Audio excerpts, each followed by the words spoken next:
이사야서 43장 21절 한 절 보겠습니다. 이 백성은 내가 나를 위하여 지었나니 나를 찬송하게 하려 함이니라. 하나님의 말씀입니다. 아멘. 사랑하는 성도 여러분, 오늘은 종교개혁 기념주일입니다. 1817년 10월 31일 마틴 루터가 부패한 천주교회에 반박하여 95개 종의 질문을 벨텐버그 성당 정문에 꽂아놓은 것을 기념하여 우리가 지키는 505번째 종교개혁주일입니다. 이 아름답고 복된 종교개혁주일을 기념하면서 먼저 여러분들에게 아름다운 하나님의 말씀을 선포하겠습니다. 여러분들이 잘 아시는 에베소서 2장 8절과 9절의 말씀입니다. 너희는 그 은혜를 인하여 믿음으로 말미암아 구원을 받았으니 이것은 너희에게서 난 것이 아니요 하나님의 선물이라. 행위에서 난 것이 아니니 이는 누구든지 자랑하지 못하게 함이라. 하나님의 말씀입니다. 아멘. 아마도 종교개혁이 없었다고 하면은 저와 여러분들은 이 시간 어려운 신앙생활을 하였을 것입니다. 천주교회 신부님께서 무슨 말씀을 하든지 나의 구원이 그분의 입에 달려 있으므로 우리는 절대 복종하였을 것입니다. 비록 부패하고 잘못된 것이 있었다 하더라도 하나님의 말씀을 모르니 영적으로 구분할 수 있는 분별력이 없고 모든 것을 형식과 예전에만 초점을 맞추어서 말씀이 없는, 말씀의 능력을 경험하지 못하는 그런 신앙생활을 하였을 것입니다. 그러나 신앙의 좋은 선배들이 마틴 루터를 비롯해서 그 전후에 여러 성경을 사랑하고 하나님의 말씀을 깊이 묵상하며 그러한 가운데 모든 진리의 핵심은 교황의 선포나 교회의 전통 이전에 하나님의 말씀임을 고백하면서 잘못되고 죄악된 여러 교회의 현상들에 대하여 분연하게 생명을 내어놓고 일어난 종교 개혁자들이 있었습니다. 여러 가지 잘못된 것들이 많이 있었습니다. 면죄부 판매라고 하는 것은 하나의 예일 뿐입니다. 성직을 매매하는 것도 하나의 예일 뿐입니다. 부패에 드러난 현상입니다. 그러나 정말로 그 당시의 중세시대의 교회가 부패했던 것은 바로 신학의 부패였습니다. 하나님의 말씀의 절대성을 인정하지를 않았습니다. 도리어 교회는 가르치기를 성경은 참 모호하다. 그러므로 성경을 성경되게 하고 성경을 바르게 해석하고 가르치는 것에는 교황의 영적인 분별과 포고가 있어야 되고 그 교황의 가르침에 따라서 교회가 지금까지 어떻게 전통적으로 해왔는가에 대해서 반드시 그것을 성경과 함께 생각을 하여야 한다. 이렇게 말함으로써 성경의 절대적인 권위를 부정을 하였습니다. 천주교에서는 성경 말씀과 교회의 전통과 교황의 절대 권위를 동일 선상에 놓고 이 세 가지가 있어야 신앙과 생활의 기준을 세울 수 있다라고 생각을 하였습니다. 그러나 저와 여러분들이 고백하는 대로 우리 개혁교회에서는 모든 성경만이 하나님의 영감으로 기록된 진리의 말씀으로 정확하고 무오하며 우리의 신앙과 생활의 유일한 기준임을 우리가 고백을 하고 있습니다. 이것이 종교개혁 사상가들이 가졌던 가장 근본적인 사상이요 그들의 신앙의 고백이었습니다. 하나님의 말씀의 절대성, 그 하나님의 말씀의 절대성이야말로 다른 그 무엇보다도 중요한 신앙 고백이었습니다. 종교개혁자들이 하나님의 말씀이 무엇이라고 하는가? 그곳으로 돌아가 보니까 특별히 구원에 대하여 성경의 가르침과 교회의 가르침이 너무나 다른 것을 그들이 깨달을 수 있었습니다. 지금까지 전통에 따라서, 지금까지 교황의 칙령에 따라서 그들이 이해하고 가르쳐 왔던 그 모든 것들이 하나님의 말씀과는 다르다는 것을 깨닫게 되었습니다. 그래서 종교개혁자들, 특별히 천주교 신학자들을 통해서 하나님의 말씀이 재해석이 되고 과연 하나님께서 이 시대에 우리들에게 무엇을 말씀하시는가, 거기에 대해서 그들이 기도하며 성령의 은혜와 능력으로 깨닫게 되자 우리의 구원이라고 하는 것은 오직 예수 그리스도로 말미암아 남는 것이다, 일어나는 것이다. 그리고 그 예수 그리스도께서 주시는 십자가의 은혜만이 우리를 구원하게 하고 성령의 능력으로 그 예수 그리스도의 십자가의 은혜를 믿음으로 받아들임으로 내가 구원을 받게 된다는 것을 그들이 고백하게 되었습니다. 우리가 보통 종교개혁하면 파이브 솔라라고 얘기를 하죠. 솔라 스크립투라, 솔루스 크리스투스, 솔라 그라티아, 솔라 피데, 솔리 데오 글로리아. 이 종교개혁자들이 주장했던 이 5가지의 솔라에 대한 내용은 서로 별개가 아니라 이 5가지가 서로 상호적으로 굉장히 질서 있게 연결이 되어 있는 것입니다. 오직 성경이 종교개혁자들과 모든 신앙의 핵심이었습니다. 오직 성경으로 돌아가서 하나님의 말씀이 우리에 대해서 무엇이라고 하는가, 특별히 구원에 관하여 무엇이라고 하는가를 그들이 깨달았을 때에 우리의 구원은 오직 예수 그리스도로 말미암아 온다. 솔루스 크리스토스. 그리고 예수님께서 십자가상에서 주신 그 십자가의 은혜의 공로로 우리가 하나님 앞에 의롭게 된다. 오직 은혜. 그리고 그것을 베풀어 주신 은혜를 우리가 믿음으로 받아들일 때에 우리는 구원에 이르게 되고 이 모든 것이 하나님께서 우리를 창조하셨을 때에 영원토록 하나님을 꽤 영광 돌리게 하신 것처럼 이 구원의 모든 것이 오직 하나님께만 구원, 영광이 되는 것이다 라고 이렇게 파이브 솔라를 이야기하였습니다. 여기에 대한 이것은 그 당시의 가르침에 대한 반동이었습니다. 천주교에서는 어떻게 가르쳤는가 하니 교황의 권위를 굉장히 강조하였습니다. 그래서 교황에게 절대적으로 복종하여야 한다. 교황에게 절대적으로 복종하여야 한다. 교회의 머리는 그리스도일 뿐만 아니라 동시에 교회의 머리는 교황이다. 예수님께서 베드로에게, 또 베드로는 이어서 교황에게, 또 교황은 이어서 여러 지역의 사제들에게 하나님 나라를 들어갈 수 있는 그 권한을 베풀어 주셨다. 그러므로 교황에게 절대로 복종하는 것이 예수님께 복종하는 것이라고 하는 교황의 권위와 예수님의 권위를 동등하게 두었다는 것입니다. 교황 보나파스 3세는 1302년에 보나파스 칙령을 선포했는데 이렇게 되어 있습니다.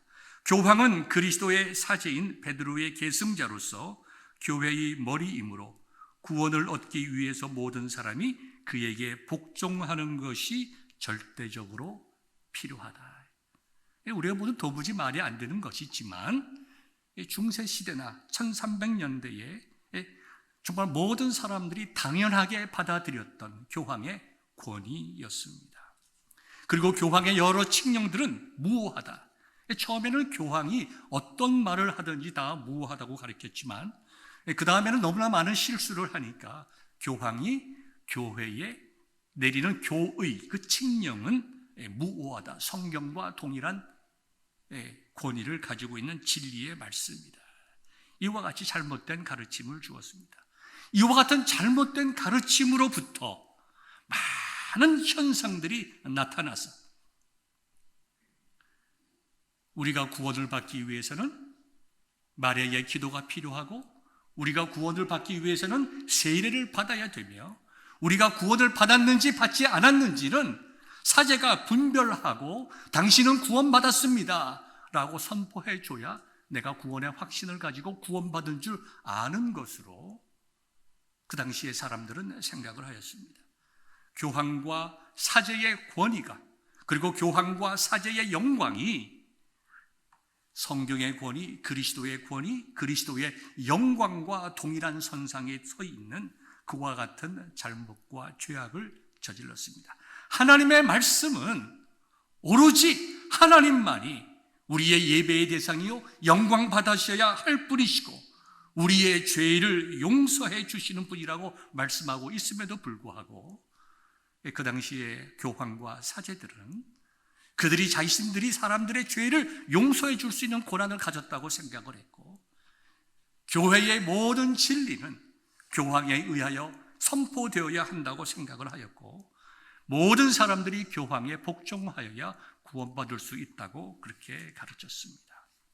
이와 같은 잘못에 대항하여 마틴 루터와 존 켈빈이나 후스나 쯔윙글이나 모든 사람들이 정말 우리의 구원이 어떻게 이루어지고 우리가 어떻게 신앙생활을 해야 되고 하나님을 섬기며 사랑해야 되는가에 대해서는 교회가 무엇이라고 얘기하는 것이 중요하기 이전에 교황이 무엇이라고 선포하였는가 그 이전에 하나님의 말씀이 우리에게 무엇이라고 선포하고 있는지 우리는 말씀으로 돌아가야 한다. 이것이 종교개혁자의 가장 근본적인 생각이 되었던 것입니다. 구원에 관해서도 마찬가지죠. 천주교는 은혜만 가지고는 절대로 구원받을 수가 없다. 예수 그리스도의 십자가의 은혜 플러스 선한 행위가 있어야 구원을 받을 수가 있다. 교회를 위하여 섬기고 세례도 받아야 되고 그 다음에 마리아의 기도도 필요하게 되고 그 다음에 세상을 향하여 구제해야 되고 이와 같은 선행이 없으면 마리아의 도움이 없으면 세례를 받지 못하면 우리는 구원에 이룰 수가 없다고 하는 것이죠. 그러나 성경은 우리에게 그렇게 말씀하고 있지 않습니다. 우리가 읽은 에베소서 2장에 있는 말씀대로 그죠? 너희는 그 은혜에 의하여 믿음으로 말미암아 구원을 얻었다. 우리에게 너무나도 아름답게 선포하고 있는 것입니다. 오직 은혜로 구원을 받고 그 모든 선행이라고 하는 것은 구원의 조건이 아니라 구원받은 사람의 삶의 결과요. 구원받은 것을 확인할 수 있는, 확신할 수 있는 외적인 증거가 된다고 종교 개혁자들은 그와 같이 가르쳤습니다. 사랑하는 성도 여러분, 우리는 과연 어떻게 그런 일이 있을 수 있었는가? 어떻게 성경의 절대적인 권위를 무시하고 어떻게 교황이 사람이 똑같은 우리와 같은 똑같은 죄인이 죄를 용서할 수 있고 그분들의 선포가 있어야 구원받을 수가 있고 우리와 동일한 인간인 마리아의 도움이 없이는 마리아의 기도가 없이는 구원에 이룰 수 없다고 그렇게 가르쳤을까? 우리는 참으로 이해하기 힘들지만 그 당시에 말씀에 대한 지식이 없는 사제들이나 그 다음에 일반 성도들이나 그 다음에 교황의 권위와 전통을 중시하는 그 당시의 중세의 캐톨릭 교회는 그런 것이 아무런 문제가 되지 아니했습니다. 마틴 루터도 마찬가지였습니다. 내가 어떻게 하면 구원에 이룰 수 있을까? 그는 고행을 통해서 자기 자신을 부정하게 하면서 자기가 그 진리에 이르기를 원했습니다. 루터는 후에 이렇게 말했습니다. 그 당시에 이탈리아의 사제들의 무식함과 경박함과 부도덕과 불신앙은 정말 놀랍게 이룰 데가 없다. 그러나 그는 그 당시에 여러 잘못된 사제의 부패성에 대해서 낭망하는 것으로 그치지 않고 그러한 잘못들과 죄악이 어디로부터 나오는가? 내가 이런 문제를 어떻게 하나님 앞에서 나 스스로 해결해야 될 것인가? 자신은 수행을 하며 고행을 하며 어느 날 28개 계단으로 된 빌라도의 계단을 무릎으로 오르기 시작했습니다. 여러분이 너무나 잘 아시는 내용이죠. 예수님께서 빌라도에게 재판을 받을 때에 예수님께서 밟고 올라가셨다는 그 빌라도의 계단, 그 계단돌을 가져다가 만든 그 성당을 무릎으로 올라갔습니다.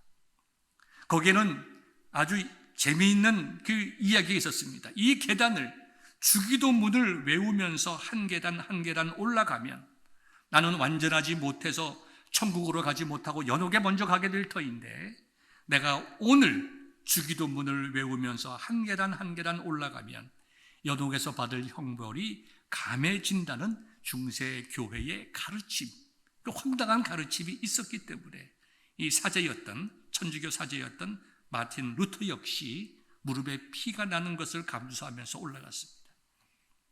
그는 28개 계단을 다 올라갔지만 그의 마음속에는 죄에 대한 용서의 확신과 평안이 없었습니다.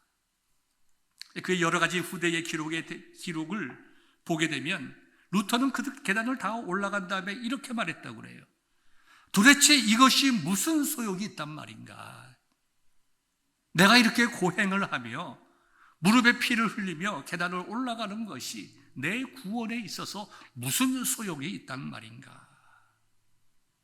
후에 그는 말씀을 깊이 묵상하고 하나님의 말씀으로 돌아가서 이것을 깨달은 다음에 그는 이와 같이 얘기했습니다. 그때를 회상하면서 로마서 1장 17절의 말씀대로 의인은 믿음으로 말미암아 살리라.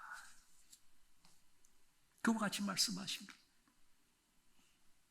오직 우리에게 생명 주시기 위하여 이 땅에 오신 예수 그리스도를 믿음으로 그분께서 베풀어 주신 십자가의 대속의 보혈을 믿음으로 내가 구원을 받는 것이지, 오직 하나님의 말씀에 기록된 대로 오직 예수 그리스도로 말미암아 오직 그분의 주시는 십자가의 은혜로 말미암아 성령의 능력으로 나를 변화시키는 성령의 감동으로 내가 믿음으로 받아들임으로 말미암아 내가 하나님의 자녀가 되는 것이다. 거기서 이 파이브 솔라가 나오게 된 것입니다. 그 후에 그들은 그들의 신앙을 성찬을 통하여 고백하기 시작했습니다. 성찬 예식을 할 때에 예수님께서 어떻게 이 성찬 예식에 임하시는가? 예수님께서 잡히시기 전날 밤에 제자들을 향하여 떡을 주셨습니다. 또 제자들에게 포도주를 주셨습니다. 그러면서 뭐라고 말씀하셨습니까? 이것을 받아 먹으라. 이것은 너희를 향한 내 몸이니라. 이것은 너희를 위한 나의 피라고 말씀하셨습니다. 천주교에서는 사제가 포도주를 높이 들면서 이것은 그리스도의 피입니다 라고 고백하는 순간 그 포도주가 예수님의 피로 변한다고 그들은 믿었습니다. 사제가 떡을 들고 이것은 그리스도의 몸입니다 라고 선언하는 순간 그 떡은 그리스도의 실제의 육체의 몸으로 바뀐다고 그들은 믿었습니다. 지금도 그들은 그렇게 믿고 있습니다. 우리가 보는 것은 떡이요 포도주요, 우리가 느끼고 맛을 보면 분명히 포도주요 분명히 떡이고, 과학이 발달을 해서 화학 성분으로 따져보아도 역시 포도주요 떡이지만 더 이상 사제가 선포한 이후에 더 이상 그것은 포도주가 아니라 예수님의 십자가에서 흘리신 예수 그리스도의 보혈과 동일한 실제의 피라고 그들은 믿고 있는 것입니다. 떡도 마찬가지죠. 그렇게 함으로 그 성찬에 참석하는 사람들이 내가 오늘 나를 위해서 피 흘리신 예수 그리스도의 그 피를 직접적으로 먹고 그 피를 직접적으로 그 떡을 살을 직접적으로 먹는다고 믿었습니다. 물론 맛이나 모든 면에서 떡이요 포도주지만 신비하게 예수님의 보혈로 살로 변했다고 그들은 믿게 되는 것입니다. 사랑하는 성도 여러분, 예수님께서 잡히시기 전날에 제자들에게 포도주를 주시고 떡을 주실 때에 제자들이 그것을 받아 먹었습니다. 먼저 떡을 주셨죠. 너희들이 떡을 주시면서 받아 먹으라. 이것은 너희를 위한 나의 살이니라 라고 말씀하실 때에 제자들이 그 떡을 받으면서 자기들 앞에 계신 예수 그리스도를 직접 보았습니다. 예수님께서 예수님의 살을 뜯어서 주시지 않으셨습니다. 제자들이 그 살을 뜯어서 먹지 않았습니다.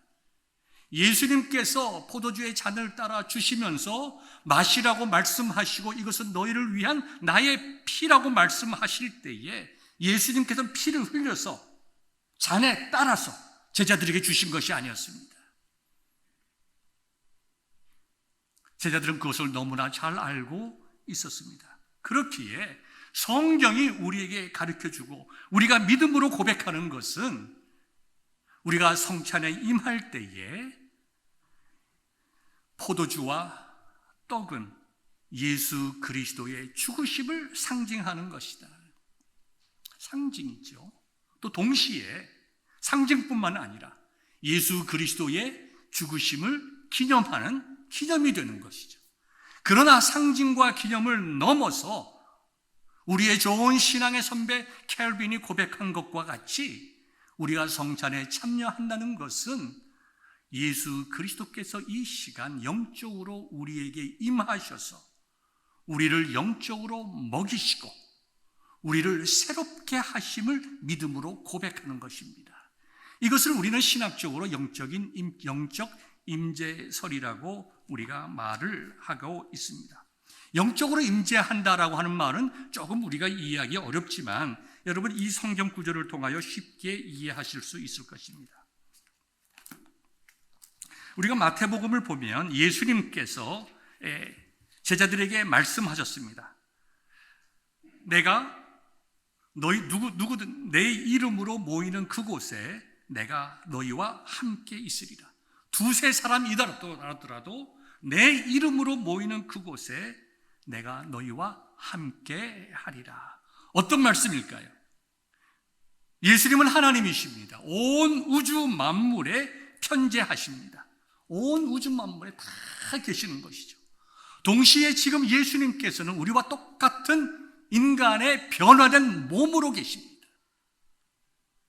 예수님께서 부활하신 후에 승천하셨습니다. 변화된 몸으로 승천하시고 지금도 변화된 몸으로서 존재하고 계십니다. 변화된 몸이신 예수님께서 동시에 하나님으로서 온 우주 만물에 계시지만 예수님께서 이 말씀을 통해서 주시는 의미가 무엇일까요?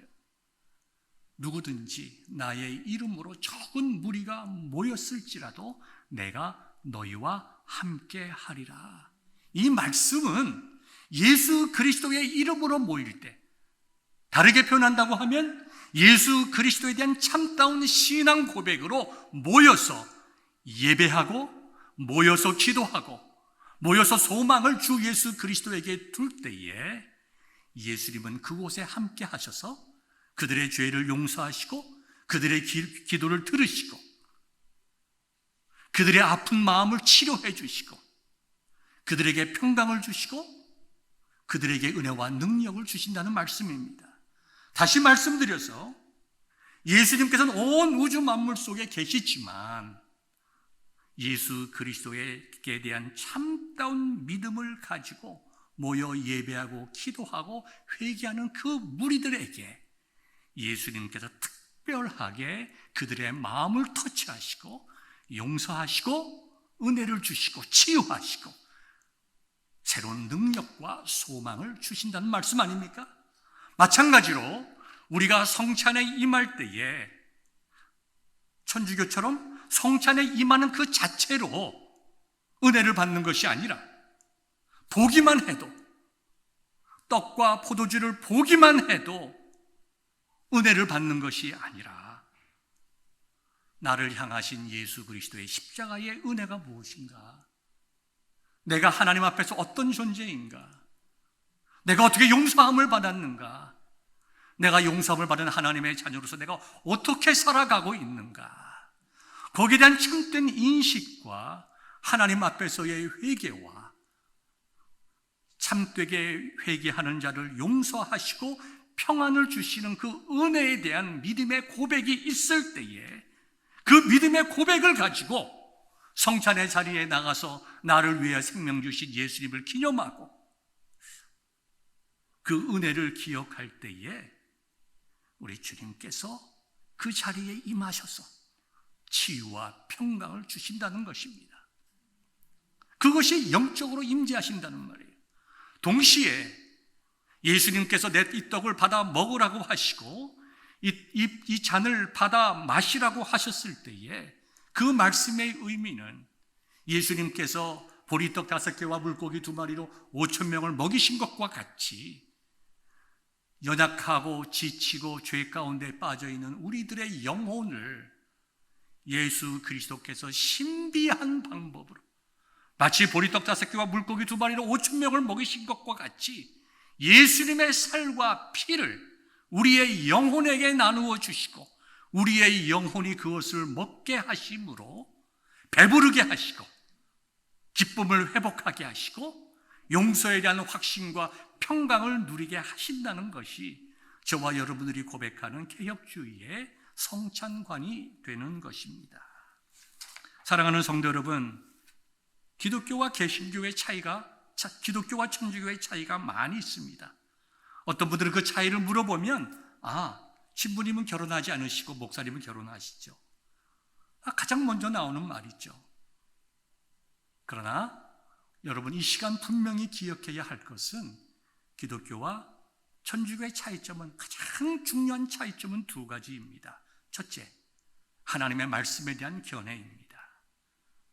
천주교는 하나님의 말씀만이 절대적인 권위를 가지는 것이 아니라 하나님의 말씀과 교황의 가르침과 그 가르침에 따라 해온 교회의 전통이, 이 3가지가 동일한 권위를 가지고 있고, 특별히 성경은 모호하기 때문에 교회와 교황의 가르침이 성도들이 이해하기에 필수적이다라고 가르치지만 우리는 그렇지 않습니다.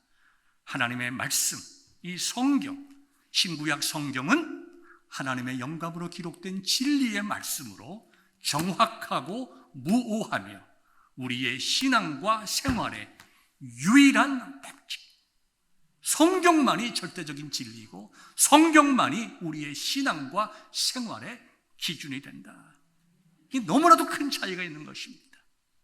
2번째 차이는 뭘까요? 성찬에 관한 차이입니다.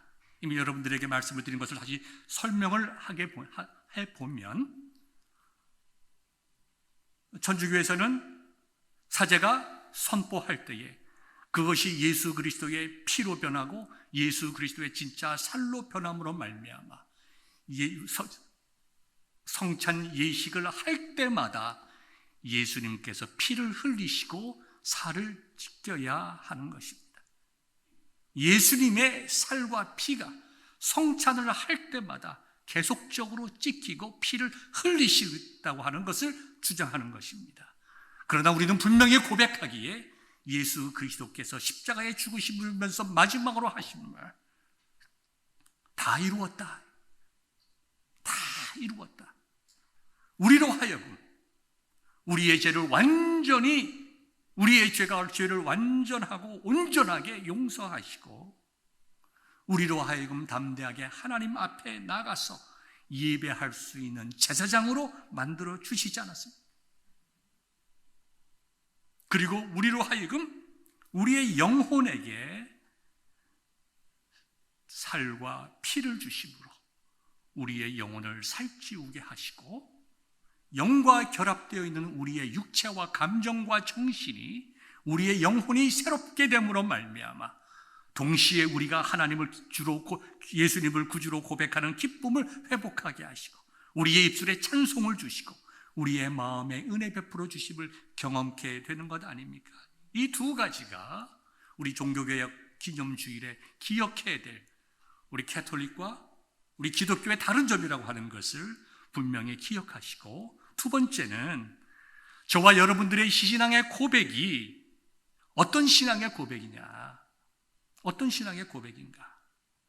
우리의 신앙의 고백은 성경의 신앙의 고백과 동일한 것이다. 우리는 신앙과 생활의 유일한 기준이 하나님의 말씀이기 때문에. 그래서 저는 이렇게 말씀하고 싶어요. 여러분, 우리 교회의 역사가 몇 년쯤 되는 것 같습니까? 약 한 30년 됩니다. 우리 교회 베델교회 페예티빌의 교회가 개척된 것이 한 30여 년 됩니다. 그러나 우리 교회의 역사라고 하는 것은, 우리 이 페예티빌 베델교회의 역사라고 하는 것은 신앙적으로 따져볼 때 2000년 된 거예요. 2000년. 초대교회의 성도들이 고백했던 동일한 신앙 고백, 주 예수 그리스도께 대한 신앙 고백, 주는 그리스도시요 살아계신 하나님의 아들이시라고 하는 베드로의 신앙 고백을 2000년이 지난 이 시대에도 동일하게 고백하게 되므로 우리 교회의 신앙적인 역사는 2000년입니다. 다르게 설명해 볼까요? 종교개혁주의자들이 고백했던 그 성경에 대한 고백, 모든 성경은 하나님의 영감으로 기록된 진리의 말씀으로 정확하고 무오하며 우리의 신앙과 생활의 유일한 기준이라고 하는 종교개혁자들의 신앙 고백을 우리가 이 순간 고백하고 있으므로 우리 교회의 역사는 505년입니다. 우리가 교단적으로 보면 우리 교단의 역사는 동일한 신앙 고백을 280년 동안 해왔습니다. 도표 한번 볼까요?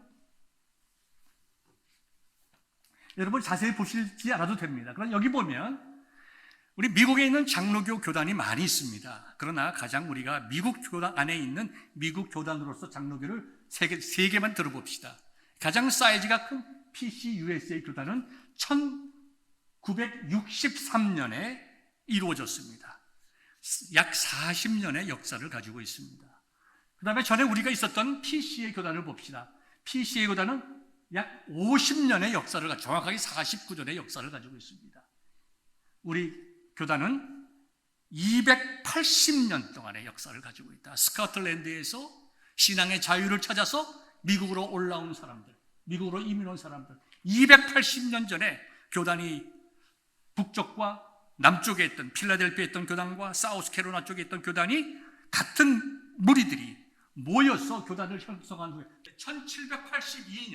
1782년에 ARP 교단을 만든 후에 지금까지 한 번도 분리되지 아니하고 280년이 넘도록 초대교회의 신앙을 그대로 고백하고 500년 전에 신앙의 좋은 선배였던 종교개혁자들의 신앙을 고백하는 그와 같은 교단, 그와 같은 교회가 여러분들이 지금 이 시간 예배를 드리는 이 베델교회라는 사실을 기억할 때에 여러분의 마음속에 감사함이 있고 여러분의 마음속에 자긍심이 있고 우리가 비록 수적으로 외적으로는 조그만 교회일지 모르겠지만 예수님의 가르침을 그대로 믿었던 초대교회의 그 모습, 종교개혁자들이 가졌던 그 신앙 고백이 오늘날 나의 신앙 고백이 됨을 인하여 얼마나 감사해야 하는지, 얼마나 하나님께 영광을 돌려야 하는지 280여 년 동안 한 번도 분리되지 않고 그 신앙의 고백을 계속해 올 수 있었다는, 그리고 내가 그것을 이어가며 우리들의 자손들에게 신앙,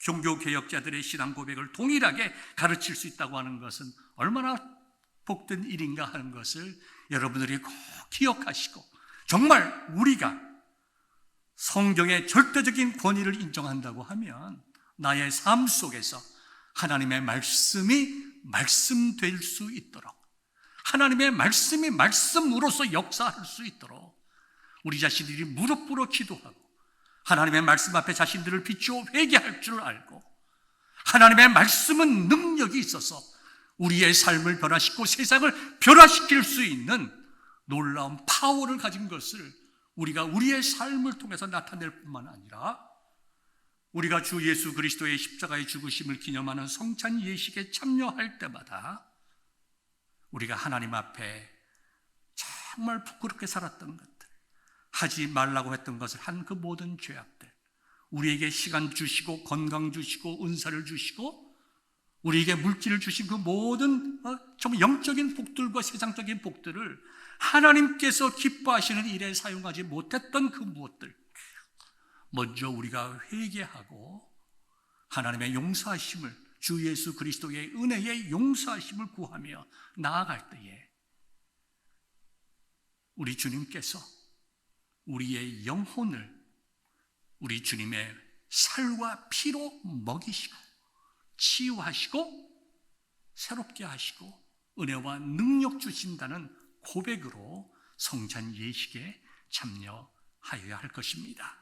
이와 같은 마음으로 참여할 때에 하늘의 은혜가 믿음으로 준비하며 믿음의 고백을 하는 귀한 참여자 여러분들에게 있을 줄을 하나님의 말씀으로 인하여 확신하고 선포하게 되는 것입니다.